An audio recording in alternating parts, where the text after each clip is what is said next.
네, 들으신 것처럼 북한 김정은 국무위원장이 중국을 향해서 오늘 오후에 평양을 출발한 것으로 알려졌는데요. 관련 내용 전문가 전화 연결해서 자세히 알아보겠습니다. 김열수 군사문제연구원 안보전략실장 전화 연결돼 있습니다. 실장님 나와 계십니까? 네, 안녕하세요. 네, 예. 안녕하십니까?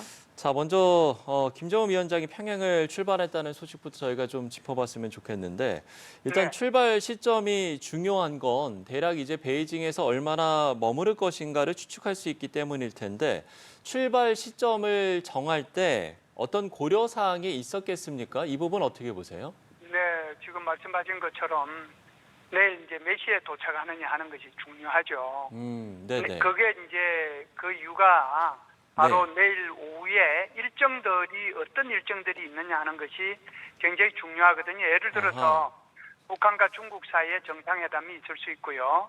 러시아 크렘린궁에서 밝혔듯이 러시아와 북한의 중국 정상회담이 있다라고 얘기를 했거든요. 네네. 그렇기 때문에 적어도 2개 정도의 정상회담이 이미 계획이 돼 있을 수 있어요. 그렇다라고 하면 이걸 역으로 계산해서 몇 시 정도에 베이징역에 도착을 해야 적어도 이 2개의 정상회담을 소화할 수 있느냐. 이것이 가장 이제 중요하겠죠. 그걸 고려해서 아마 평양에서 출발했을 것 같고요. 네. 이제 중요한 것은 이제 평양에서 신의주까지 소위 말하는 북한의 철도 노선, 그리고 이제 단둥에서 베이징에 이르는 중국의 철도 노선. 중국의 철도 노선은 아주 잘 깔려져 있어서 굉장히 좋습니다. 그런데 평양과 신의주 사이의 철도 노선은 아주 낡아서 예. 이게 네. 이제 시속 50km 이하로밖에 못 가거든요. 그래서 이런 것들도 고려를 해서 내일 도착 시간을 역으로 계산한 게 아닌가라고 보고요. 특히 이제 단둥에 도착하게 되면은 단둥에서 북한의 고위급이 나와서 사실상 중국으로 넘어왔기 때문에 인사를 이제 할 가능성이 있거든요. 예. 그런 것들도 다 고려했을 것이다 이렇게 봅니다. 말씀하신 것처럼 김정은 위원장이 전용 열차를 통해서 이동을 하고 있지 않습니까? 북한 최고 지도자들이 비행기보다도 좀 열차를 선호하는 경향이 있는 듯한데 특별한 이유가 있습니까? 글쎄요, 뭐 김일성이나 김정일은 뭐 열차를 선호했을지 모르지만 네네. 김정은 같은 경우에는 젊은 사람이고 또 실제로 이제 한 3, 4년 전인가요? 4, 5년 전에는 김정은이가 직접 이제 항공기 모는 것까지 영상으로 우리가 보기도 했지 않습니까? 예. 그 정도로 이제 뭐 이 비행기 타고 하는 데 대해서 뭐 두려움이 있거나 그런 사람은 아니에요. 예. 그런데 이제 이 21세기에 어떻게 저 기차를 타고 그렇게 먼 거리를 아주 그냥 길게 이렇게 가는 것을 좋아할 사람이 이 세상에 어디에 있겠어요? 예. 제가 볼 때는 김정은도 어쩔 수 없이 지금 기차를 선택하고 있는 게 아닌가 그런 생각을 합니다. 그래서 사실상 김정은의 전용 비행기라고 할까요? 그게 1호선이라고 하는 1호기라고 하는 것이 북한의 국조인 참매를 뜻하는 참매 1호거든요. 그런데 이것이 러시아산인데 IL 계통이라고 해서 사실상 1970년대에서 90년대 사이에 생산된 겁니다. 네네. 1970년대 그 같으면 벌써 수령이 50년이 넘었잖아요. 그 50년이 넘었는데 지금 이걸 타고 다닐 수 있는 상황이 아니란 말이죠. 2018년도 3월달 그리고 2018년도에 이 김정은이가 중국을 방문을 할 때 두 번째 갔을 때가 텐진으로 갔었고 세 번째가 베이징을 갔었는데 이때는 이 참매 1호를 타고 갔죠. 그럼에도 불구하고 하노이 갈 때는 어쩔 수 없이 또 기차를 타고 갔고 그렇죠. 또 싱가포르 갈 때는 중국의 시진핑 주석이 전용기까지 빌려서 갔지 않습니까? 예. 맞습니다. 그런 걸 보면 어쩔 수 없이 지금 이 전용기 대신에 전용 열차를 타고 가는 게 아닌가 이렇게 봅니다. 예. 교통수단을 좀 이야기를 해봤고요. 자, 그런가 하면 이제 중국의 김정은 위원장을 초청했을 때는 어떤 예우를 하겠다라고 북측에 전달했을 듯 하기도 한데 이번에 중국의 김 위원장을 초청한 이유 그리고 김 위원장이 이를 수락한 이유는 어디에 있다고 보십니까? 이거는 이제 중국하고 북한의 이익이 서로 맞아떨어졌기 때문에 그렇다라고 보는데요. 예. 근데 이제 중국 입장에서 한번 보면 사실상 지금 관세를 포함해서 미국과 중국 사이의 전략적 경쟁이 심화되고 있지 않습니까? 그렇죠. 또 북한은 이제 쿠르스크에 북한군을 파병함으로써 완전히 러시아 쪽으로 북한이 이제 기울어졌단 말이죠. 게다가 이제 최근에는 북미 정상회담의 가능성까지 커지고 있지 않습니까? 예. 그런 면에서 보면 중국은 북한을 좀 관리할 필요가 있겠다. 그런 생각이 들어서 이 북한을 초청했다. 이렇게 저는 보고요. 두 번째는 이제 이 북한도 왜 그러면은 여기에 선뜻 응해서 가느냐 하는 문제가 있을 수 있잖아요. 예, 그렇죠. 이제 북한의 입장에서 보면은 러시아 우크라이나 전쟁이 이게 보면 미국하고 러시아하고 정상회담도 있었지만 러시아 우크라이나 정상회담 다시 이제 러시아 우크라이나 미국의 3국 정상회담 이런 것들도 있을 수 있는데 이게 이제 만일에 휴전으로 넘어가게 되면 러시아와 북한 간의 관계 속에서 계속해서 북한이 어떤 이득을 굉장히 많이 취해왔는데 이제 앞으로는 그런 이득을 취할 가능성이 줄어들게 되지 않겠습니까? 예. 네, 그렇다 보면 이제 김정은의 입장에서 보면 러시아와 함께 또 다른 뒷배가 필요하지 않는가. 그러면은 지금 최근 몇 년 동안에 좀 소원했던 중국과의 관계를 좀 복원해야 되겠다. 그런 생각이 있을 수 있었고요. 마지막으로는 아무래도 이제 북미 정상회담이 거론이 되니까 예. 이런 중국과의 정상회담이 있게 되면 아무래도 자신의 몸값을 미국한테 이렇게 올리는 데 도움이 될 거다. 이런 생각하여서 양국의 이익이 맞아떨어져서 아마 가능한 게 아닌가 이렇게 봅니다. 예, 이번 전승절 열병식 참석은 김정은 위원장으로서는 첫 다자 외교 무대인 셈인데요. 그렇다면 그동안 양자 정상회담만 고수해왔던 이유가 있을까요? 이제 이거는 아무래도 그 수령 영도 체제라고 하는 북한의 정치 체제하고 직접적으로 연관이 될 텐데 네. 사실상 이제 북한의 수령 영도 체제라고 하는 것이 수령 혼자에만 이게 초점이 맞춰져야 되잖아요.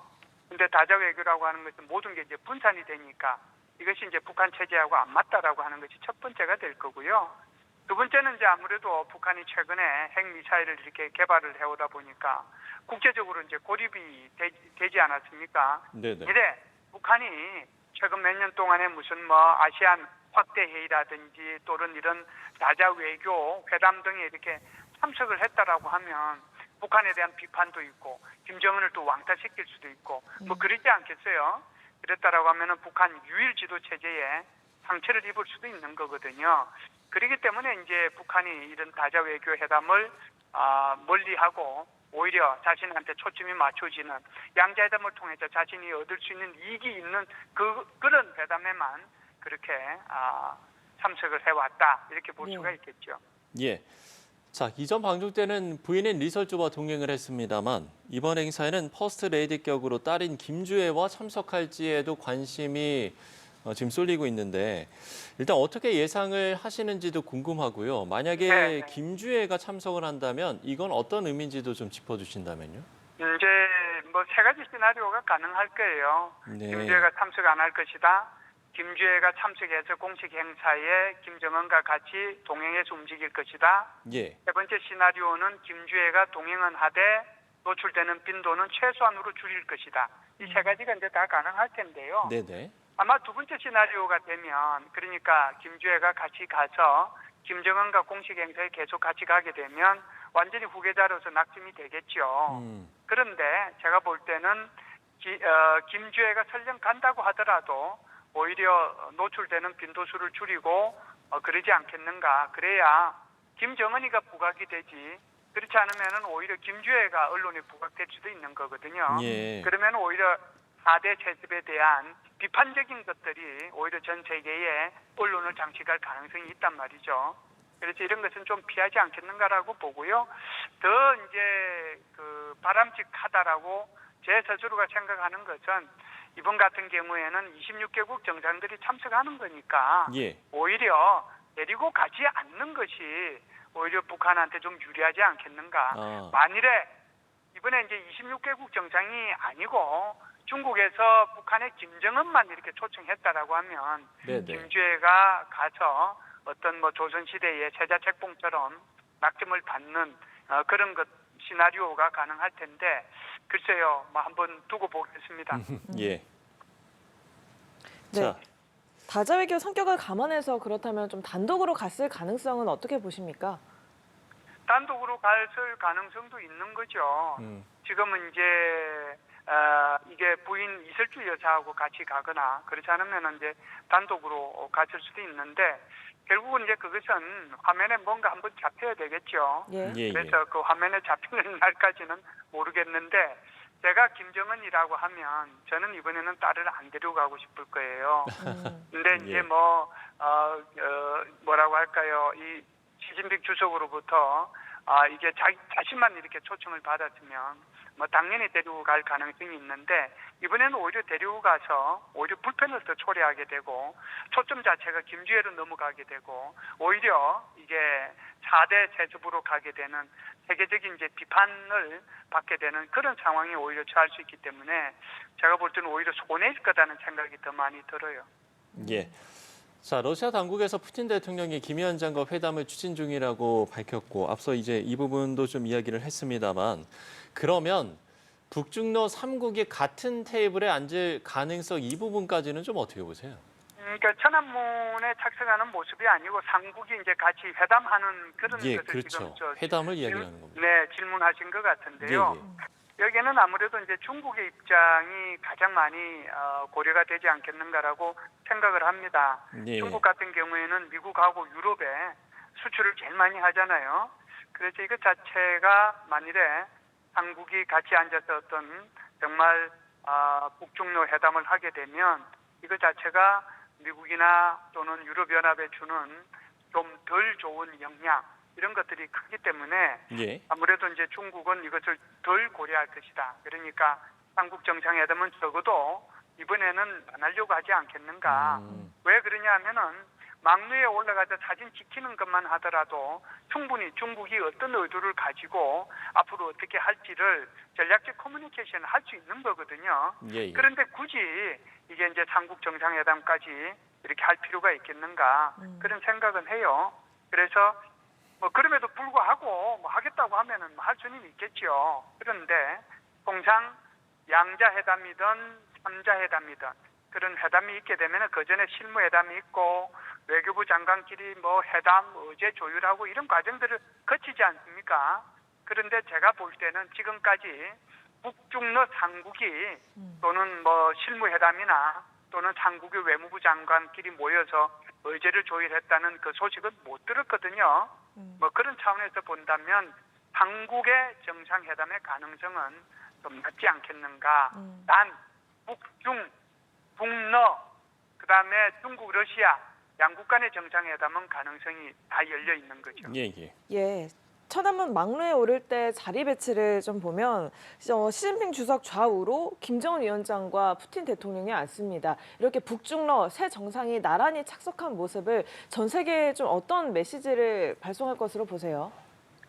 아무래도 이제 이게 어떻게 이제 앉느냐 하는 것도 지금 중국에서 발표한 건 아니잖아요. 예. 네. 이게 이제 뭐 오른쪽에는 푸틴 대통령이 앉고 왼쪽에는 김정은 국무위원장이 앉을 거라고 이걸 크렘린궁에서 발표를 한 거거든요. 예. 그래서 뭐 이게 사실 그대로 이루어질지 그렇지 않을지는 잘 모르겠습니다. 단 이런 생각은 저는 해요. 그러면은 이게 전성절 행사를 하는데 중국의 원로들은 그러면 참석을 하나도 안 시킬 것이냐 하는 문제거든요. 그러면 중국의 원로들을 참석을 시키면 2015년도 상황을 보면 시진핑의 왼쪽으로 후진타오, 장쩌민 이런 사람들 소위 말해서 중국의 원로들이 서고 앉고 오른쪽으로는 푸틴, 그다음에 박근혜 대통령 그리고 23개국 정상들이 쭉 이렇게 앉았단 말이죠. 예. 그래서 이런 모습을 연출을 할지 그렇지 않으면은 퐁당식으로 그러니까 무슨 말씀이냐면은 푸틴 대통령이 앉고 그 옆에 중국의 원로 다시 외국의 정상이 앉고 다시 중국의 원로 이런 식으로 앉을 수 있고 그다음에 왼쪽으로는 김정은이가 앉고 그다음에 중국의 원로 다시 외국의 정상이 앉고 중국의 원로 이런 식으로 자리 배치할 수도 있거든요. 이런 자리 배치가 1959년도 건국 10주년 행사할 때 한번 이런 자리 배치가 있었는데 네. 어떤 식으로 자리가 배치됐지 그날 한번 보겠습니다. 예, 알겠습니다. 자, 북한 김정은 국무위원장의 방중 소식과 관련해서 김혜수 군사문제연구원 안보전략실장과 함께 이야기 나눠봤습니다. 실장님 오늘 와서 고맙습니다. 고맙습니다. 감사합니다.